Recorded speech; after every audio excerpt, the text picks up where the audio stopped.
Hello mga langga. Hello. Ito ngayon, kumusta ang lahat? Welcome back to my vlog.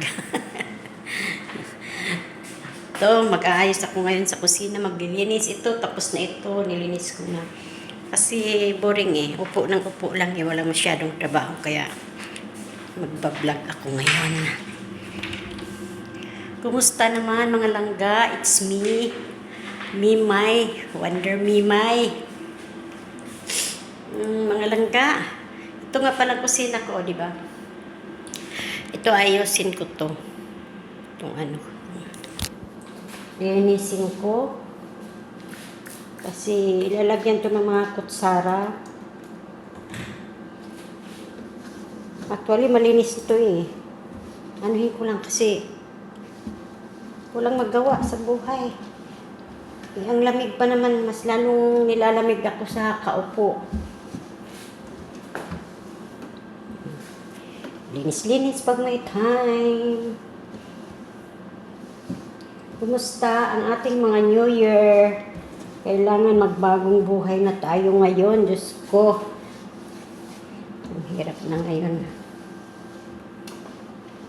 Ingat-ingat pag may time. Diba? So ito, ilalagay ko yan dito mga guys. Mga langga. Lalagay ko.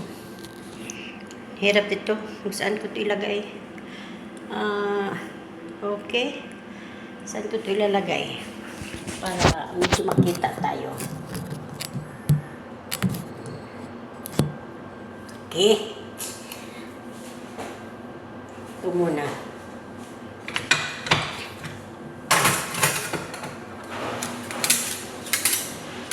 Ayusin natin para maayos ang ating dito sa kusina.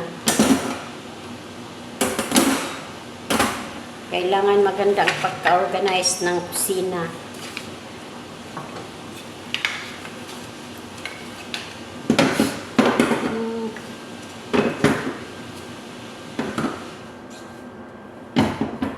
Kumusta? Kumusta naman ang lahat guys? Kumusta kayo dyan? Kumusta?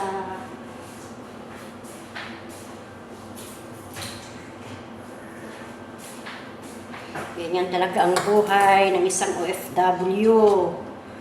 Araw-araw, ang trabaho, ganun lang. Pabalik-balik, pag-gising sa umaga, ganun na naman. Pero depende lang siguro kasi yung iba, maraming trabaho. Pero ako naman dito sa awa ng Diyos. Minsan marami, minsan din wala.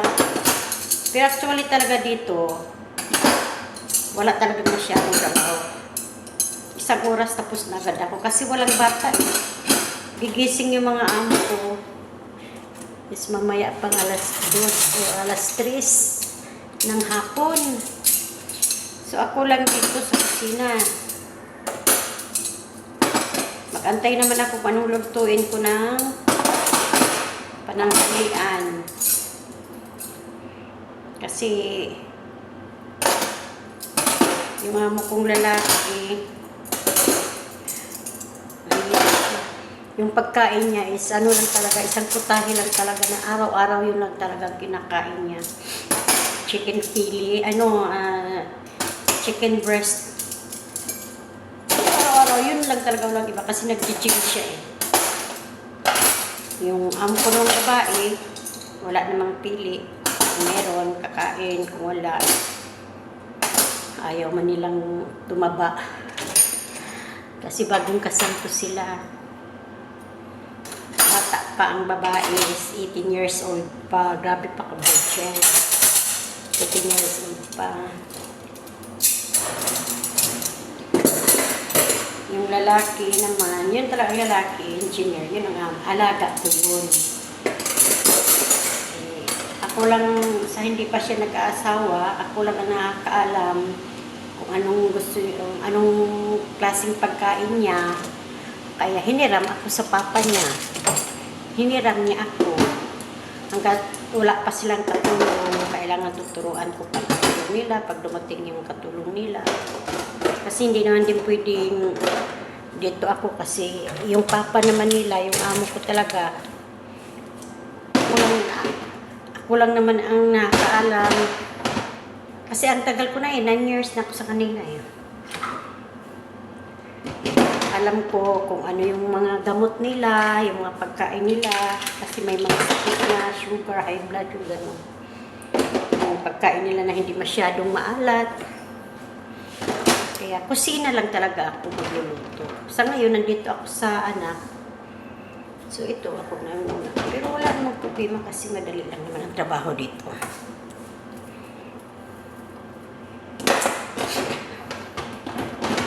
Diba? Ito siya guys. Ayan. Yan na organized na, diba? So ngayon, ang anuhin ko naman is yung mga plato. Ang hirap po lang Tapos yan, automatic na yan, tuyo na Yan, yan naman, ang ilalagay ko, kung saan ko ilalagay. Yan na naman sila. Yung dito, ayan, tapos na. Yung dito naman, yan, kailangan linisin ko rin yan.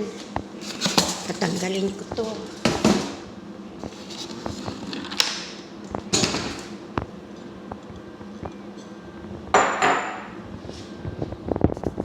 So, gawin ko muna ito, ha. Okay.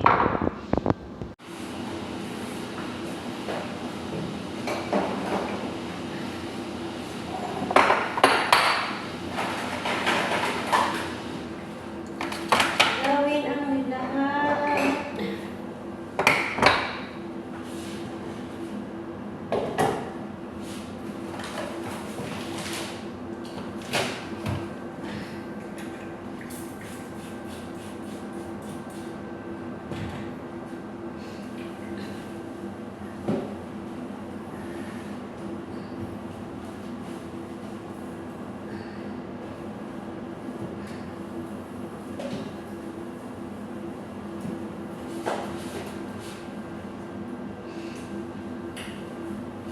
Inshallah, kauwi ako next week sa Pinas, bakasyon.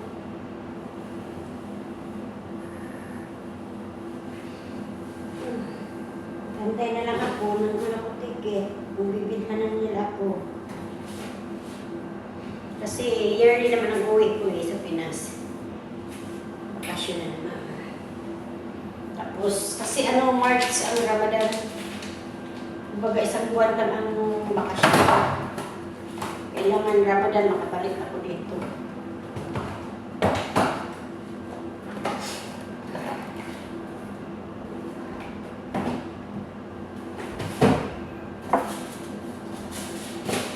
Maaga ang Ramadan ngayon. At kaya, ang aga-aga ng Ramadan.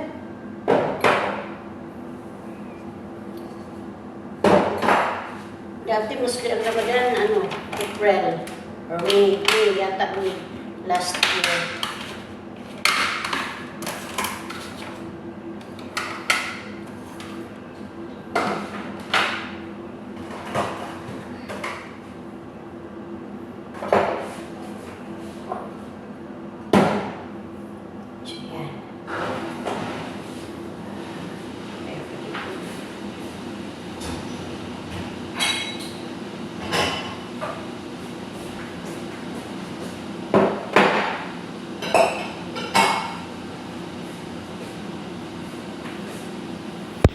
Bisibisihan tayo ngayon guys, bisibisihan, di ba?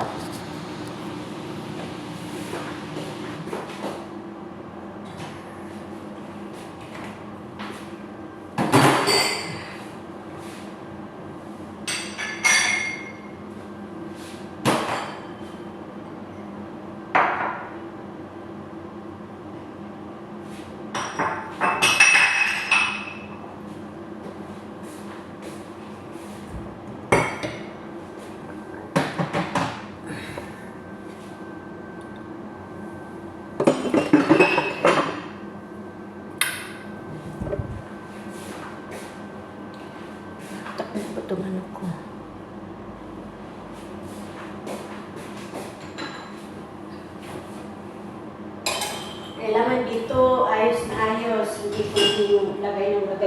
saan. Kung saan yung lalagyan ng pinggan o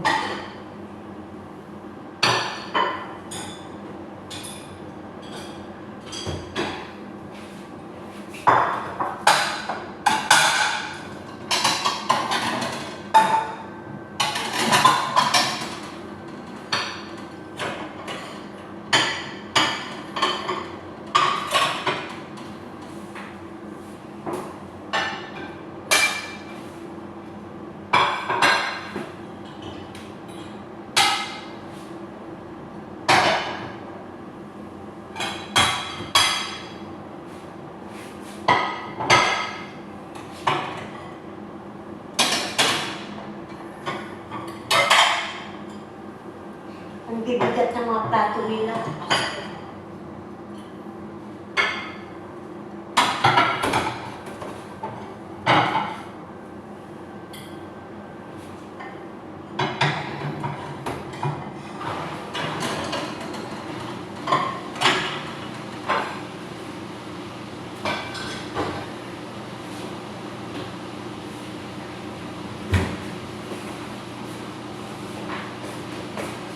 Ang bibigat ng mga plato nila. Yan na siya. Yan na. Yan na. Ayos na. Aywa. Ito pala.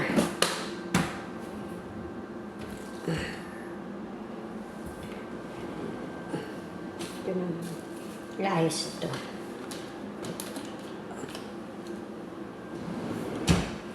So ano pa? Dito na naman tayo. Ito nga pala yung ng amo kong babae. Pag gusto niyang magkape. Yan. Hindi ko alam paano to. Sa kape yata to niya. Ayan. Ang hilig nila dito ng mga kape-kape. Paano to? Hindi ako marunong mag...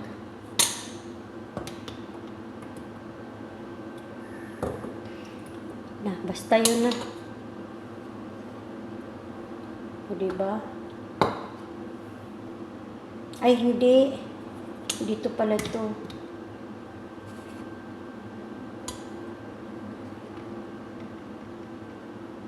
Yata.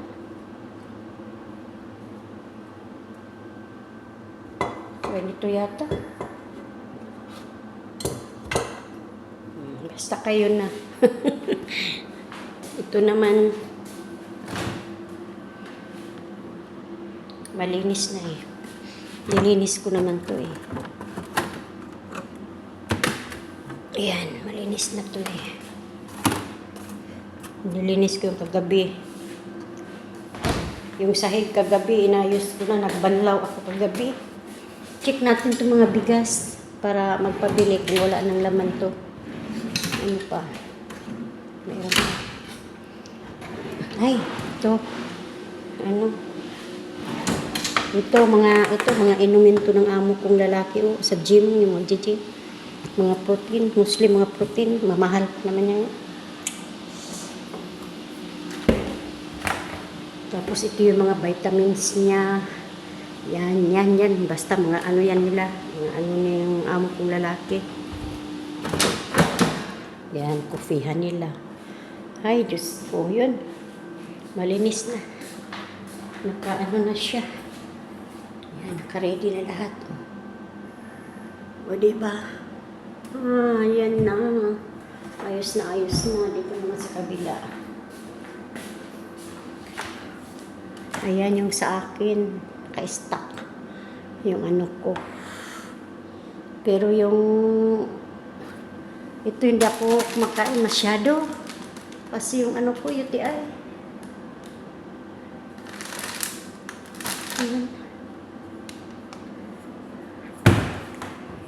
Dito malinis na to eh. Malinis na yan. Dito naman, check ko lahat kasi yan. Organized naman lahat. Yan. Okay na, okay.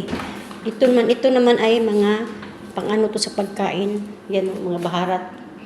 Grabe ang mga ano nila. Hindi sila gumagamit ito ng mga bitsin. Hindi. Ito ang tanlagay. Pero in fairness, masarap. Yung asin nila, oh. Yan. Ito pang panlagay ito sa mga pagkain. Kung anong mga pagkain ko lulutuin. Ito sila. Yan. Mga ano yan sa mga pagkain. Diba? Ito dahon ng laurel, oh. Yan siya. Dito naman sa kabila, mag-house raid sa kitchen. Yan na naman. Pagkain nila, cornflakes. Ito, ano to? Mga, ano ba to sila? Mga seeds yata yan. Yung mga fitness. Ito, pag magawa ako ng caramel, ito yung sa akin. Ugatas ko. Kuha ko oats. Basta kung anong gusto ko nandito din. Ano na. Ito ano na siya. Ito mga sinupin ito eh. Hindi ko pala pa na ayusin ko mamaya. Okay guys. Oh. Ha. Okay. Hanggang dito na lang guys. Ito naman yung laundry ko dito. Laundry ko yan. Oh. Automatic lang yan, dry. Kukunin ko na lang yan. Tuyo na, tutupiin ko na lang. Dito ko na lang nilagay yung sapatos niya na araw-araw niyang gagamitin, madam. Actually, ang mga sapatos niya sa kwarto. May kwarto doon nilagyan mga ano. Wala. Sabon ito ng ano. Ito ginagamit namin sa ano, pag nag-init kami nang hindi pwede doon kami sa gripo. Kailangan ito ang ginagamit namin pag magpainit kami ng tubig. Yun, diba? Nag-house raid ako dito sa kusina. Mayroon pa pala, hindi nyo nakita dito. First dito. Ayan. Yan.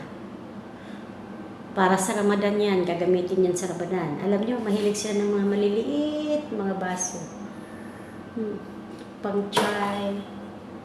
Yan siya, oh. Pang coffee. Ito naman. Yung sa mga baso. Yan. Yan. Oo, diba? Ako yan nagdoon ng ayos. Hindi ko lang na-videohan ka ng isang araw. Ngayon ko lang na ano, napakita sa inyo. Oo. Yan. Magagamit yan sa Ramadan. Ang bibigat nito, Diyos ko. Ang bibigat ng mga plato. Ito yung riser naman yan eh. Basta yun, tapos na. Ito naman, ay yung sa ano, lagyan naman yung sa cake. Plato sa cake. Yan siya. Simple lang ang kusina, pero maganda ang pagkaano. Kusina ng amo ko. Okay guys, hanggang dito na lang. Thanks for watching guys. Mga langga, don't forget to subscribe my YouTube channel. Wonder Mamila. Don't forget to follow my page, Wonder Mimay. Hanggang dito na lang. Thanks for watching guys. Shukran.